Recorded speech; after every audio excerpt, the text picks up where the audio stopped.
The college acceptance letters were in, and my girlfriend Sarah Vance was on top of the world. She'd gotten into her dream school, the National Military Academy. To celebrate, the guy she'd met at a local gaming lounge, a biker with bleach blonde tips named Jax Ryder, was taking her to get a tattoo.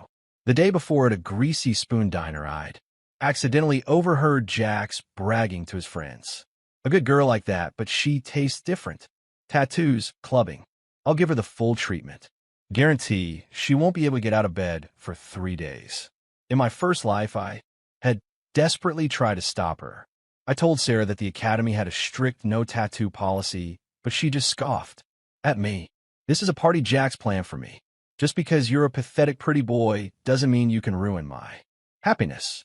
I was so furious I nearly passed out. But for the sake of her future, I told her parents. They locked her in the house that night. She passed the physical exam and eventually enrolled in the academy. But Jax's plan ruined, got wasted, and crashed his motorcycle on the freeway. He was killed instantly. When Sarah found out, she broke completely. She invited me over, claiming she wanted to thank me and drug my drink. As his friends broke every bone in my body, she stood to the side, recording my agony. My future was destroyed. My parents, unable to bear the grief and the crippling medical debt, overdosed on pills. And Sarah, she sold a video of my torture on the dark web for $1. In total despair, I took a knife and ended my own life. When I opened my eyes again, I was back on the day she got her acceptance letter. Watching her excitedly chatter about her celebration, I smiled. This time, I let her have her fun. Leo, if you hadn't stopped me from getting matching tattoos with Jax, he wouldn't be dead. Now you can go join him. The feeling of my bones shattering vanished, and Sarah's demonic whisper faded from my ear. I snapped back to reality, the stinging pain on my cheek grounding me. What does a wimp like you know about being a real man? Sarah's friend giggled, covering her mouth. Come on, Sarah cut Leo some slack. Everyone knows he has a crush on you. He probably has wet dreams about you every night. Of course, he can't stand to see you getting a tattoo with another guy. Sarah folded her arms and shot me a look of contempt. Look at him. He's so scrawny. Jax has a six-pack. And after the tattoo, he's going to give me my real coming-of-age present. Both of them blushed. I laughed coldly to myself. Just yesterday at that diner, I'd heard Jax Ryder boasting to his buddies. A good girl like that, bet she tastes different. We'll do tattoos in the club. I'll make sure she's out of commission for 3 days straight. After that, she'll be begging me for more. He let out a slimy laugh. One of his friends asked, looking confused, didn't she get into the academy? Are they allowed to have tattoos? Jax, a high school dropout, had no clue. The mention of the academy just made the leer on his face even slimier. Even better, that means we get to play with uniforms later. This wasn't a celebration. It was a plan to destroy Sarah's life. In my past life, on this exact day, I had stopped her. I knew the academy forbade tattoos, so I did everything I could to prevent her from going. She passed her physical and went on to study there. But Jax died on the freeway, and Sarah hated me for it. She lured me to her house under the pretense of thanking me and drugged my water. The thug she hired broke my bones. And in my future, my parents, trying to scrape together money for my medical bills, were killed in a tragic accident at their construction job when a pile of bricks fell on them. She had someone take pictures of their mangled bodies and plaster them all over the walls of my house. Then she sold the video of me being beaten for $1 on the dark web, where my suffering became a meme. Utterly broken, I killed myself with a fruit knife. If trying to save her only led to my family's destruction, then this time I would let her go. Seeing the shy excitement on Sarah's face, I said calmly, go ahead. The physical isn't for a little while anyway, I added. You should probably get it all out of your system. You might not have another chance. My unusual response made her pause, but the thought of her date quickly washed away any suspicion. A hopeful smile returned to her face as she and her friend excitedly discussed what matching tattoo to get and what sexy dress she should wear. I felt nothing. I just quietly packed my bag, ready to go home and submit my own college acceptance. But Sarah's friend blocked my path. "Where do you think you're going?" She sneered. "Hey, valedictorian," planning to sneak off and tattle. Sarah's parents were in a small breakfast diner and were extremely strict with her. "You're staying right here?" Sarah commanded. "You can go home after I get back tonight." I suppressed my rage, my voice tight with frustration. "Sarah, the application deadline is midnight tonight. I swear I won't tell your parents. Just let me go." Okay, there was no guarantee Sarah would even be back tonight. I couldn't let her lock me in his classroom. The memory of my gruesome death in my past life spurred me into action. I stood up and tried to leave. As I reached the door, a group of Jax's friends blocked my way. My voice was colder than it had ever been. "Sarah, let me go." Wow, the big brain is trying to be tough. One of them, Jared. "Sarah, look at this loser. He's definitely going to run home and snitch. Yeah, we can't let him ruin your romantic date with Jax. We should lock him in here." Sarah hesitated for a moment, but their words solidified her resolve. With their numbers, there was no way I could fight my way out. "Sarah, Jax is waiting downstairs," one of them urged. "He's not going to be happy if he sees you messing around with this nobody." That did it. Sarah shoved me backward with surprising force and slammed the door, the lock clicking firmly into place. With a loud bang, the door sealed me in this room. A perfect metaphor for the hopeless, trapped life she had condemned me to before. Reborn, my future was already ruined by her.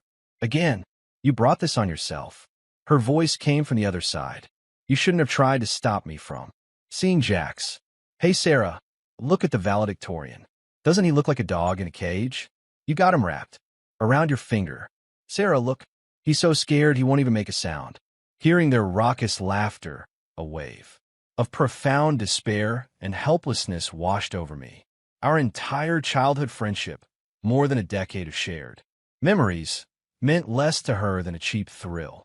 Sarah and I had been together since kindergarten, walking to and from school together every day. We'd stayed up late wrestling with math problems and shouted English vocabulary at each other to stay awake. She used to bring me breakfast every day because she worried I didn't have time to eat. I would walk her all the way home every evening just to make sure she was safe. When she said she wanted to go to the academy, I gave up my dream of going to MIT to follow her. But everything changed the moment she met Jax Ryder. It was clear now that the Sarah I knew didn't want a future with me anymore. I stared at the clock on the wall, watching the hands tick past midnight, just as I thought. Sarah didn't remember I was still locked in the classroom. The next morning, a security guard found me. After leaving the classroom, I walked straight to the guidance counselor's office and knocked. "I'm willing to accept the offer from MIT. Is it too late?"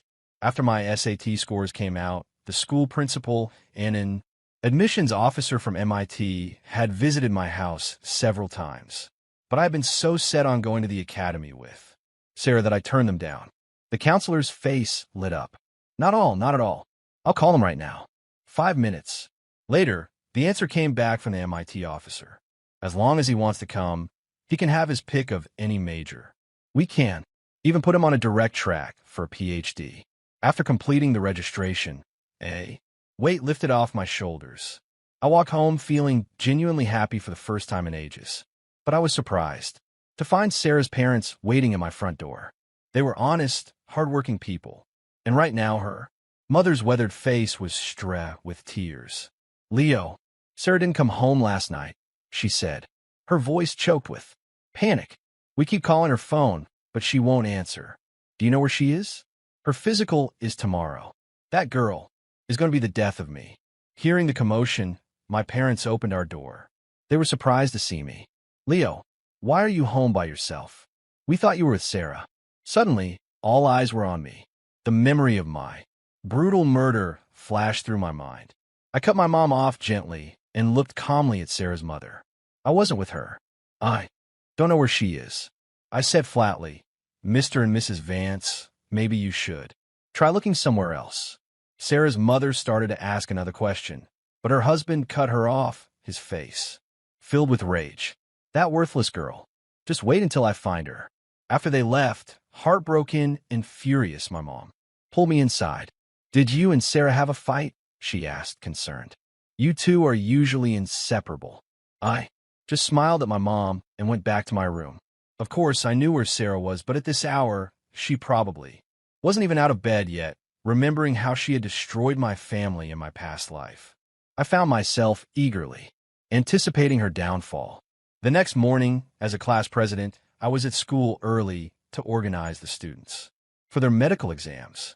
Right on cue, Sarah pulled up to the school entrance, looking radiant as she hopped off the back of Jax's motorcycle, though she was walking with a slight tremor in her legs. Our classmates saw the delicate tattoo on her wrist and cooed with envy. Jax wrapped his arm around her and swaggered over to me. He shoved their matching tattoos in my face. "Jealous, Mr. Valedictorian," he sneered. "Sarah's my woman now."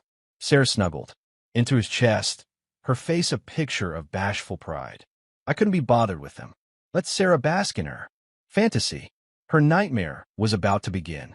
As I handed out the medical exam forms, one of the classmates who had helped Sarah bully me started talking trash. Once Sarah's done with her physical, she can go get her official acceptance.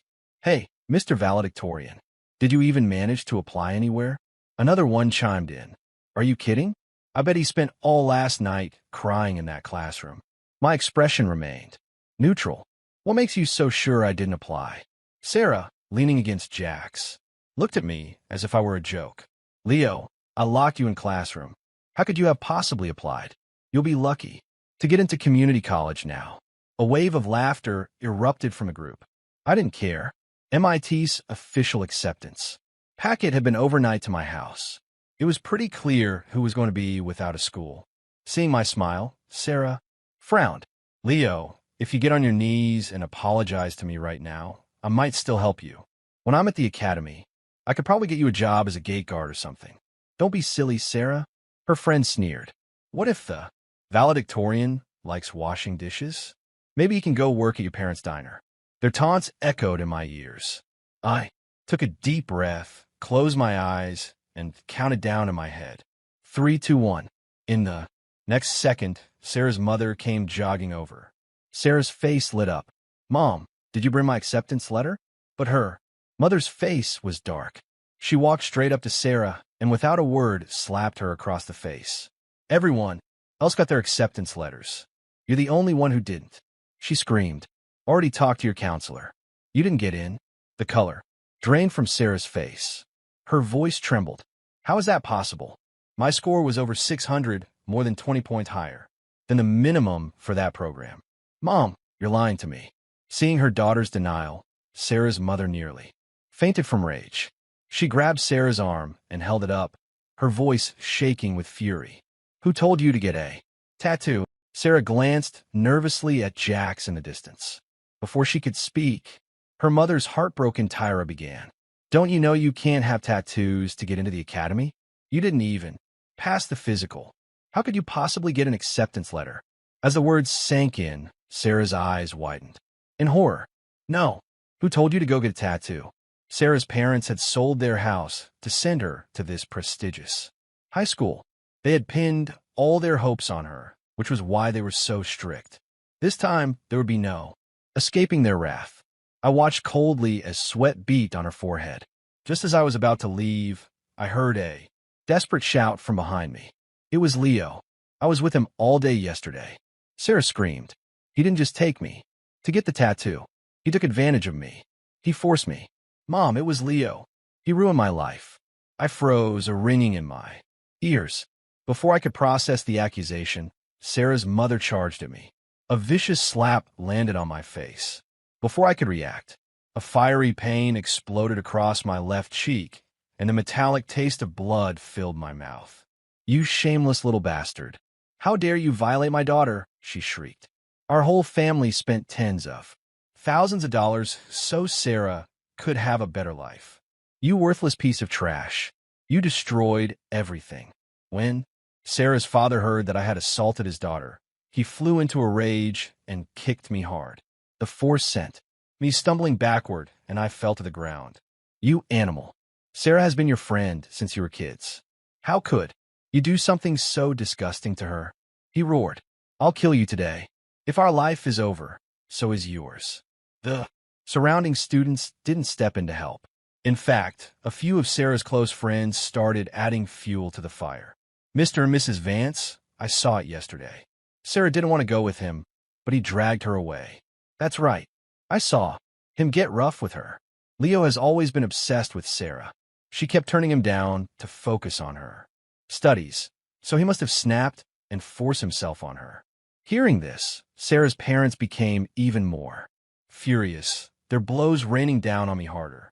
The other parents in the crowd, hearing that I had deliberately ruined Sarah's chances and then assaulted her out of unrequited love, were filled with righteous anger. They surged forward, and a storm of fists and feet descended upon me.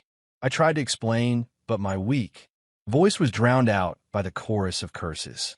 What monster? If he's like this as a kid, he'll be a murderer when he grows up. Beat the hell out of this vermin. Stop him before he ruins someone else's life. The apple doesn't fall far from the tree. His parents must be scum too. Film it. Put it online so everyone knows what he looks like. Someone held up a phone, the flash blinding me. More and more people joined the assault. I felt like my internal organs were being rearranged. Through my blurry vision, I saw Sarah standing at the edge of the crowd. Tears of victimhood streamed down her face, but she couldn't hide the venomous smile playing on her lips. The same smile she wore in my past life as she watched me die. A sharp crack echoed in my ears as a bone broke. The memory of my family's tragic end was still vivid. In that moment, I finally understood. The person in front of me was no longer the girl who used to bring me breakfast. The girl who had leaned on my shoulder late at night, softly asking if I would follow her to the academy, had died the day she met Jax Ryder. If that was the case, then there was no reason to show her any mercy. I mustered my last bit of strength and roared. I have proof. As the crowd paused, confused, I pulled my phone from my bag. I forced my swollen eyes open, found the video Jax had sent me yesterday, and held it up for everyone to see. The video was shaky at first. The people on screen flushed and out of focus before the phone was tossed aside, but the audio was crystal clear. A series of obscene sounds filled the air as I turned the volume all the way up. No one had to guess what those sounds meant. Sarah's moans mingled with a man's heavy breathing. An intimate and damning recording. The faces in the crowd changed instantly. Sarah's mother was the first to react, screaming, "You bastard! How dare you play this? Do you have a death wish?" I wiped a smear of blood from my lips and smirked. "Don't be so hasty," I said. "Listen carefully. Who is she with?" In the next second, an unfamiliar male voice spoke. "Damn, Sarah. For a smart girl, you're a natural at this. You're driving me wild." It was clearly not my voice. The ferocious expression on Sarah's mother's face froze as if she'd been struck by lightning. But the final nail in the coffin was Sarah's breathless, eager response that came next. "Ouch, you're hurting me." "What? Hasn't that loser Leo ever touched you?" Sarah let out a derisive snort. "That wimp, he's too scared to even hold my hand. Not like you." The once noisy courtyard fell completely silent. All the parents stared, dumbfounded at Sarah and her family. The audio from the phone continued, Sarah's gasps and demands, grunts echoing in the silence. I hit pause and, using my knees to steady myself, pushed myself back to my feet, wiping the blood from my mouth. I turned the phone towards Sarah's parents. "Do you see now?" I say, my voice sharp. The person with Sarah last night was Jax, not me. I wasn't the one who told her to get a tattoo. Go after whoever you want, but it has nothing to do with me. I pointed a trembling finger at Sarah, cowering in the corner, my gaze as sharp as a knife. Furthermore, I was locked in a classroom all night by them. The school security cameras can prove it. Sarah's face went deathly pale. Her lips trembled, but no sound came out. Suddenly, her mother let out a heart-wrenching sob. "Your father and I work day and night. We kill ourselves. For you. How could you do this to us? All our family's hopes were on you." Her cries caught in her throat.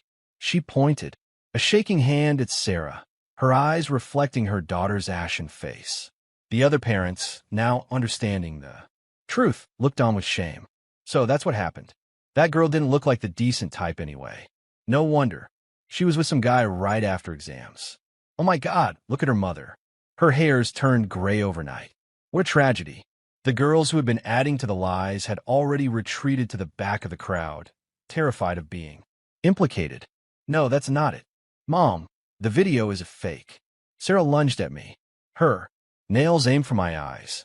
It was Leo. He's obsessed with me. And when I rejected him, he hired people to make a fake video to ruin me. In her final desperate struggle, she tried to pin everything on me. But her weak defense was silenced the moment I played the next audio file. It was the recording I had secretly made at the diner.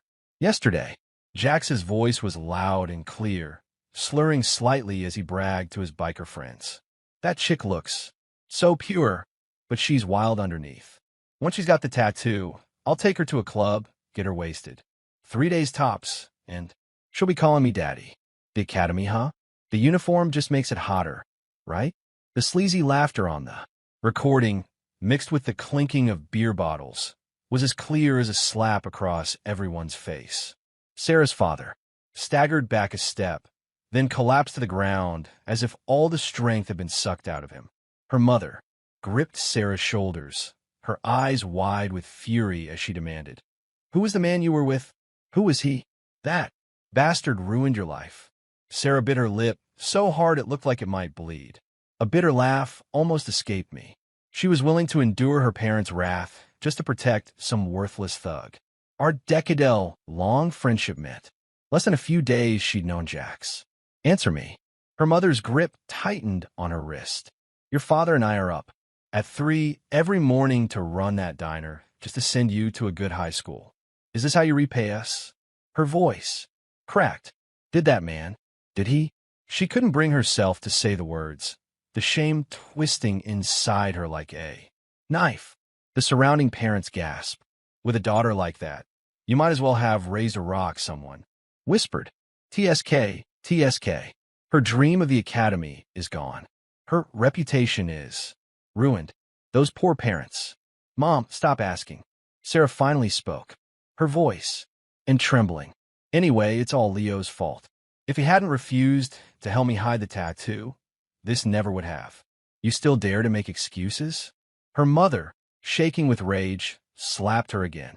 It was a hard blow, drawing blood from the corner of Sarah's mouth. But she stood there defiantly, unmoving. Her expression wasn't one of remorse. It was a silent rebellion against her parents. "Who are you with?" her mother asked one last time, her voice filled with utter despair. When Sarah still refused to answer, her mother's eyes rolled back and she collapsed. Her husband cried out, scrambling to catch her, but only managed to cradle her limp body. "Honey, wake up." He desperately pressed on the pressure point beneath her nose, his voice shaking uncontrollably. "Don't scare me. We still have to deal with." Sarah. Onlookers immediately called for an ambulance. As Sarah and her father loaded her mother onto the stretcher, she shot me a look of pure, undiluted hatred. Her bloodshot eyes burned with it. "Lower," she rasped, her voice trembling. "This isn't over. I will never forgive you." I looked at her for a moment, said nothing, and walked away without looking back. In my last life, my desperate attempts to save her had cost my family everything. This time, I had learned my lesson. Protecting my parents was all that mattered. I wouldn't get dragged into Sarah's mess again since she was determined to self-destruct. I no longer had any reason to be merciful. With Sarah failing to get into the academy, the Vance family's diner remained closed for days. When my mom found out what had happened, she said indignantly, "Serves them right. What kind of people are they trying to blame my son for everything? So shameless." My dad also advised me to cut all ties with Sarah. The rest of the summer was a blur of graduation parties and preparing for MIT's pre-resh summer program. On the surface, everything was calm, but Sarah's venomous threat lingered in my mind, sending a chill down my spine. Sure enough, 2 weeks later, a text from her arrived. "Leo, I have nothing left now. I'm so scared. Can you come be with me? I stared at the words be with me, my fingertips turning cold. In my past life, she had used gratitude as bait to lure me into a living hell. Leo, ignore her. My mom came in with a plate of sliced watermelon and frowned when she saw the screen. That girl is completely unhinged now. Your dad just heard she got caught with Jax's crew trying to steal from that gaming lounge. The police are looking for her. I deleted the text and opened my contacts, finding the number for Officer Miller, the policeman from the incident at school. My fingers hovered over the keyboard before I typed out a simple message. Sarah Vance asked to meet me. There might be danger. 3 minutes later, he replied, stay alert. We're investigating her in connection with a theft case. Contact me immediately if she does anything suspicious. Putting my phone down, I walked to the window. In the shadows of the maple tree downstairs, a familiar figure was lurking. It was one of Sarah's thug friends. This invitation was definitely a trap. Too bad for them. I wasn't the naive kid from my past life. Nothing was going to be the same. The next afternoon, I went to the location from the text, an abandoned factory on the outskirts of town. A rusty iron gate creaked in the wind, and the air was thick with the smell of lime and decay. Sarah stood in the center of the ruins with her back to me, her white dress stained with dirt, her long hair disheveled. For a moment, she almost looked pitiful. Lo, you came.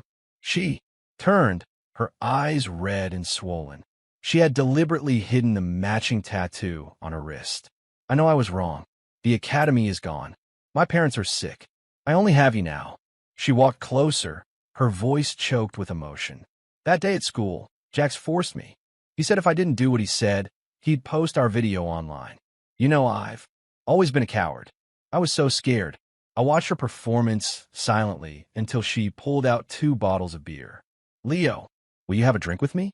I don't know how to get over this. Her voice was raw, her eyes bloodshot.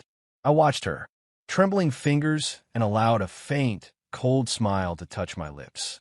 Sure, whatever you want. A flash of shock crossed Sarah's eyes, quickly replaced by triumphant glee. She thrust a cold beer in my hand, her voice intentionally soft. Lo, I'm so sorry. Please forgive me. After this drink, we'll call it even. I'll never bother you again. As she twisted the cap, her fingers trembled almost imperceptibly. The moment she handed me the beer, I saw a speck of white powder caught under her ring finger, identical to the drug she'd used on me in our past life. Aren't you going to drink? She tilted her head, fake tears clinging to her eyelashes. Lo, do you still refuse to forgive me? I took the beer silently, then accidentally fumbled it. The cold liquid splashed onto her dress. She shrieked and jumped back. In that instant, I discreetly wiped the recording pin in my pocket on my pants, turning it on. As sorry, I feigned panic as she looked down at the stain. I swapped the beers, the one she'd given me. I kicked into a crack between some bricks. In my hand was the unopened spare I had brought. When I tilted my head back to drink, I made a deliberately exaggerated show of swallowing, letting the liquid run down my chin and into my collar. Glad you know what's good for you, Sarah sneered, moving closer. Her eyes were filled with a vicious hatred. Once you pass out, I'll let the guys take good care of you. Just like you shattered my dream. They're going to shatter every bone in your body. Her cheap perfume was so strong I almost sneezed. My vision began to blur. I stumbled backward, deliberately knocking over a metal rack. Behind me. Why are you doing this to me? I slurred, pointing at her. Sarah, why? Before I could finish, I let myself collapse. But just before she came to check on me, I found my phone deep in my pocket and blind texted a preset emergency message with my thumb. Help me. When I came to, I was tied to a chair. 3 shirtless bikers, Jax's friends, surrounded me. The leader stepped forward with a grin and slapped me hard across the face.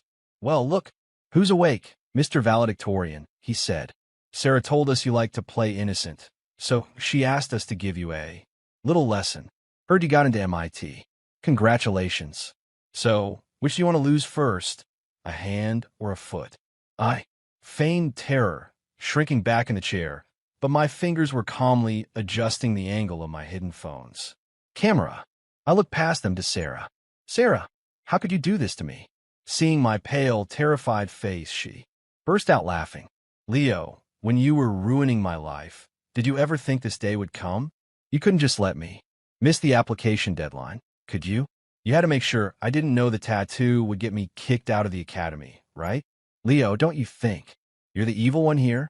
Just as she finished her tirade, the sound of shouting and frantic footsteps echoed from downstairs. The three thugs froze like cats whose tails have been stepped on. How did the cops find us? Sarah's smile vanished. Police. Nobody move. Officer Miller burst in, baton raised just as the lead biker steel pipe was about 10 centimeters from my head. As the police helped me up, Sarah was being pinned to the ground by two officers.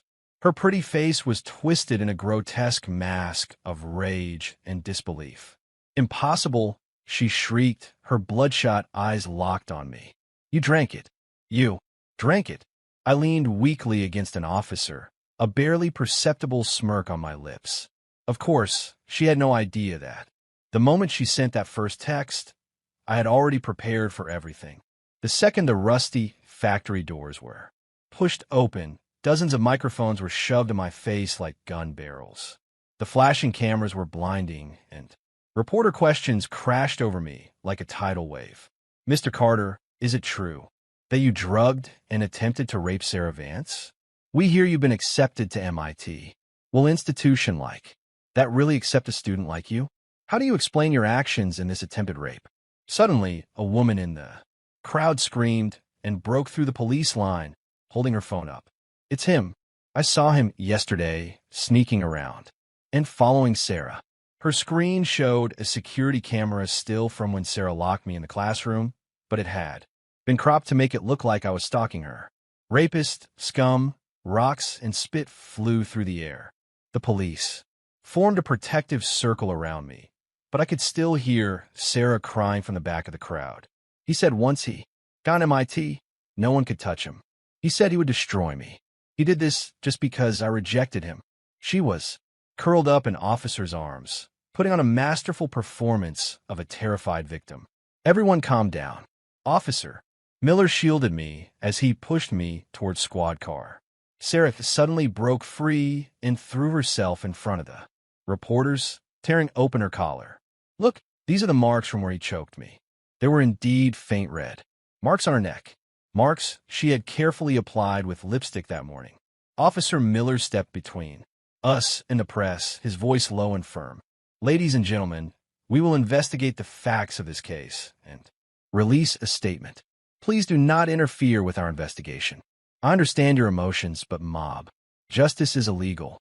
The police will provide a full accounting of what happened. The angry crowd, however, reluctantly trusted the police. The siren wailed, and we pulled away, leaving the noise and accusations behind.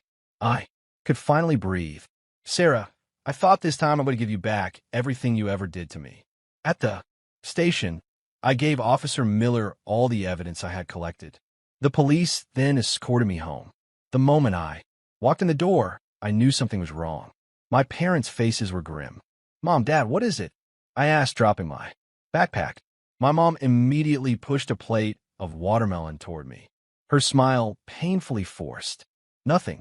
Nothing. Eat some watermelon. You're too thin. Hey, exams are over. Why don't you take a trip for a few days? How does that sound? My dad stubbed out his cigarette. How are the preparations for the summer program coming along? If you need money, just let me know. Their evasive eyes told me everything. I went to my room, closed the door, and with a trembling hand, opened the local news blog on my phone. The headline of the top post screamed, MIT-bound student Leo attempts date rape. Victim Sarah Vance gives tearful account. I scrolled through the comments. Sociopath human. Garbage. He should be castrated. The replies already numbered over 100,000. A notification popped up. A video edited by a clickbait account. It showed Sarah being pinned by police at the factory, deliberately ripping her collar to show the bruise while her voice overcried. He said once he got MIT, no one could touch him. He said he would destroy me. He did. This just because I rejected him. In the bottom corner of the video, someone had posted a picture of my house with a caption, "Rapist home." Lo, my mom's voice came from outside the door. I quickly locked my phone. She opened the door gently and saw my ashen face. Her eyes instantly welled with tears. My dad followed her in, his face a mask of stone. "Don't believe that garbage online." My dad's voice was Sarah. He reached for my phone, trying to close the page, but accidentally dropped it. She framed me. I shot to my feet, my throat tight. "I have evidence."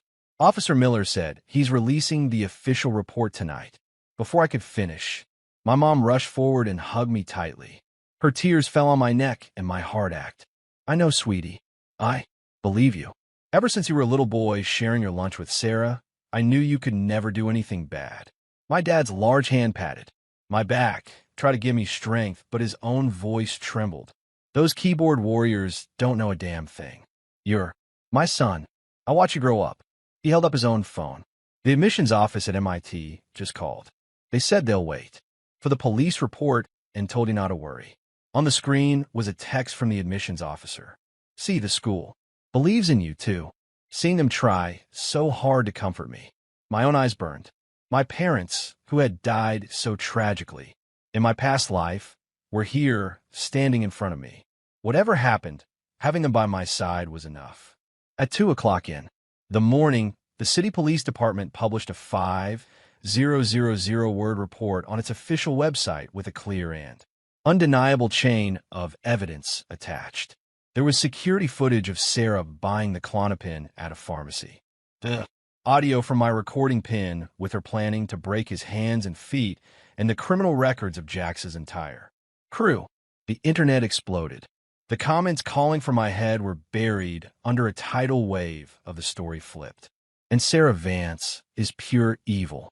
Within half an hour, the hashtag #MyIt student framed was trending #1.